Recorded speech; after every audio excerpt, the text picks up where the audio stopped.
Dear friends, Shalom.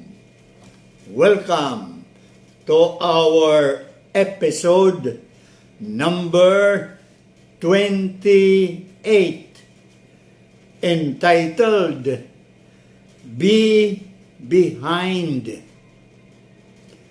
The Gospel according to St. Matthew narrates Jesus predicting 3 times his forthcoming passion and death on the cross.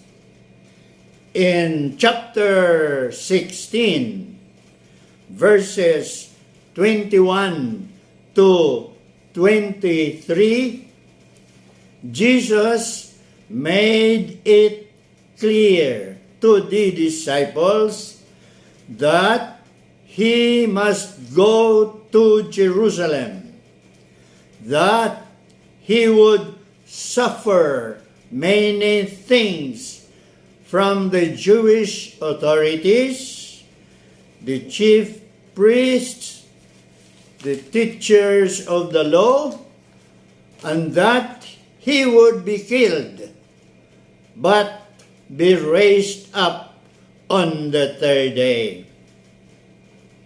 Whereupon Peter, who operates on a very human way, remonstrates with Jesus to stop in pursuing the absurd plan of his suffering and death on a cross, declaring at the same time Peter's allegiance to the Master, and even assures Jesus of protection.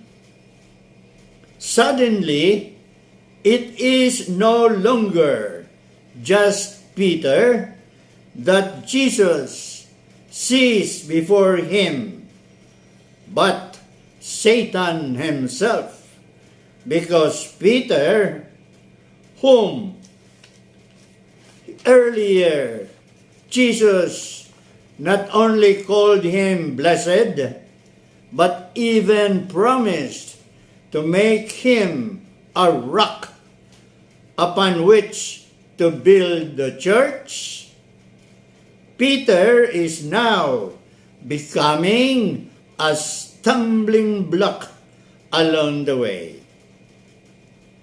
Jesus then uses one of the sharpest rebuke, saying, "Get behind me, Satan."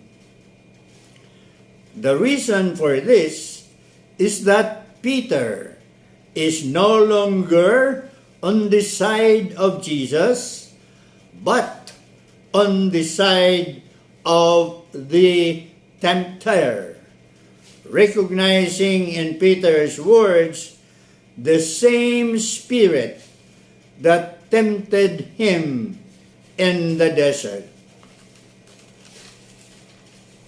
To be noted that the rebuke, "Get behind me, Satan," is at the same time an exhortation to Peter to be the follower of Jesus again by being behind Jesus.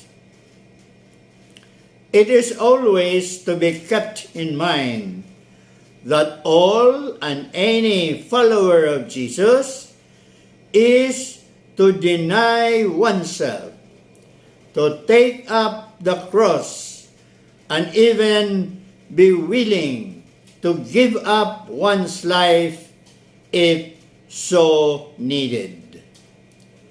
To be a disciple of Jesus involves consistency in the practice of the church's principles and the values of the kingdom, since at times we can also be tempted to keep silent in the face of injustice, forgetting that such is to be solved on the basis of the needs of the poor, the lost, and the least. We are not to separate the love of God from the love of neighbor, and always to bring ourselves firmly to the rightful place of being behind Jesus as His faithful followers. Thank you for watching. Shalom.